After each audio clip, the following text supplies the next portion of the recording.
Plastik zerfällt langsam. Ja? Also Greenpeace hat aufmerksam gemacht, eine PVC-Windel braucht 200 Jahre, bis sie sich in ihre Restbestandteile tatsächlich zerlegt hat. Aber sie hat 200 Jahre die Chance, Problemstoffe in die Umweltmedien abzugeben. Ja? Diese Stoffe kann man nicht mehr zurückholen. Und die werden zunehmend eben in die ökologischen Kreisläufe eingehen.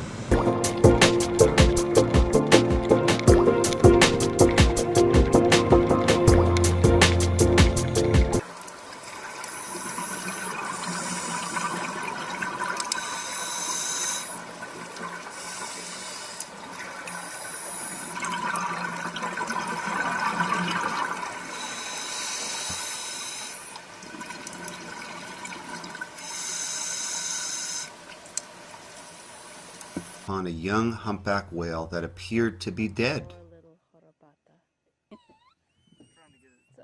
We floated next to the whale for several minutes, but we saw no signs of life. Suddenly, the whale rose slightly in the water and forcefully exhaled. I quickly discovered the whale was severely entangled in a gill net of the type used by local fishermen. Finally, after about an hour of exhausting work, we decided we had enough net aboard to make the final cut. We were hoping enough net was off the fluke to free her. Cut right here. Pulling it off. There you go. Woo, woo. Did we get her? Yeah. Get it? See? Oh, Yeah. Woo. Yeah. Yeah. We did it. Woo! For the next hour, she provided us with an incredible full-surface display. We saw at least 40 breaches, as well as tail lobes, tail slaps, and pectoral fin slaps. We all believed it was at least a show of pure joy, if not thanks.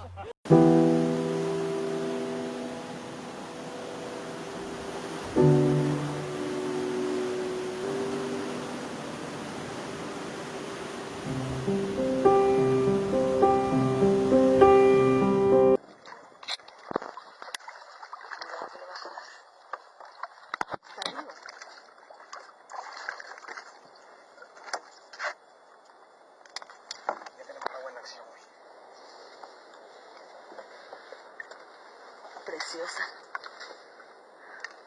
Qué linda, El cuello sollado ya. Ay, pero bueno, eso se le curará. Adiós, guapa. Preciosa. Venga. Adiós, guapa. Alors, le plancton, c'est avant tout le plus grand écosystème planétaire, et c'est une véritable galaxie d'organismes, en fait des plus petits, des virus, bactéries, protistes, jusqu'aux animaux.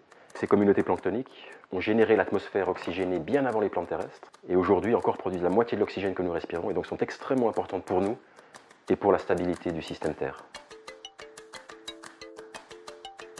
Et par contre, on le connaît très peu, et notamment on ne sait pas très bien comment il change au fur et à mesure du temps, comment les communautés se réorganisent, comment elles s'adaptent au changement climatique. Toutes ces choses-là, on ne le connaît pas, alors qu'on sait que le plancton a une énorme influence sur le climat.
Confondus avec le plancton, ces détritus en décomposition sont ingérés par les mammifères, tortues et oiseaux et obstruent leur système digestif.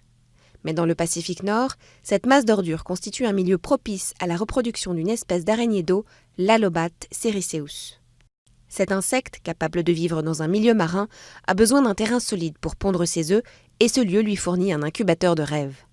Manne inespérée pour les crabes, les poissons et les oiseaux de mer, l'Alobat est, elle aussi, un prédateur qui affectionne le zooplancton et les œufs de poisson. En pleine prolifération, cet insecte menace aujourd'hui de déséquilibrer l'ensemble de l'écosystème. This is a dead flesh-footed shearwater. Funky. What you're about to see may make you feel sick to the stomach. But if you care about your own health and you like the odd bit of seafood, this is essential viewing. Look at that. It's not Oh, you're kidding. I am not. 175 pieces of plastic, including bottle tops, balloon ties, and a doll's arm. The local shearwaters are in rapid population decline. But this is not a story about a bird species in trouble, nor is it the story of some littering Lord Howe locals. What we're seeing here is a world problem so severe it's hard to fathom.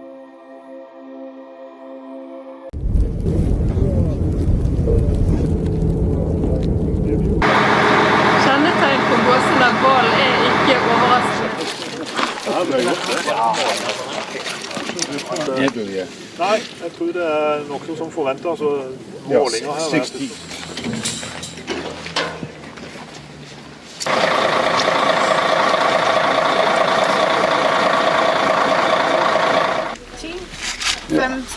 Med 3 centimeter. 3? Ja.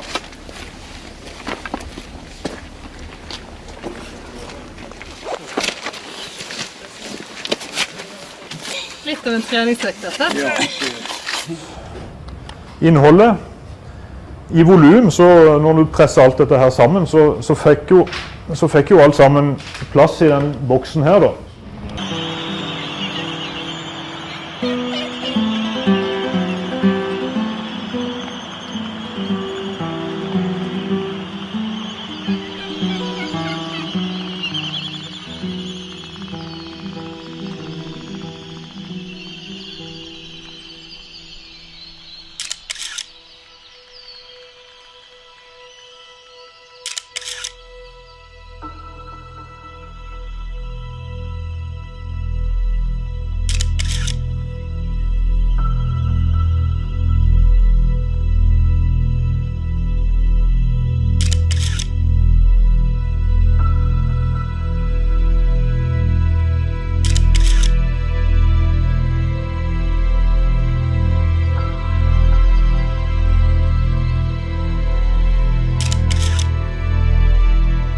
It's obvious this turtle must have suffered a lot and struggled a lot before it unfortunately was killed by being tangled in all of our rubbish.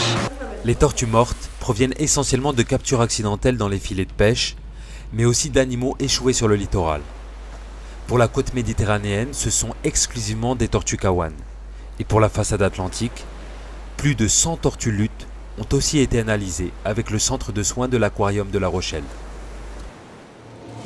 Chaque autopsie dure près de 2 heures. L'ensemble du tube digestif est retiré, puis ouvert sur toute la longueur. Au fil des autopsies, l'équipe découvre la présence de plastique dans le système digestif de quasiment toutes les tortues.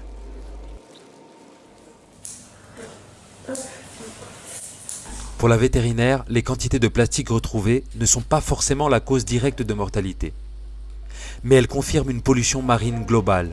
Et surtout, cette étude permet de surveiller l'état de santé des écosystèmes et de s'inquiéter de phénomènes anormaux. Every single albatross that you see across this landscape has been fed plastic. So as you open it up, you can see that's incredible. All that plastic that's inside this bird.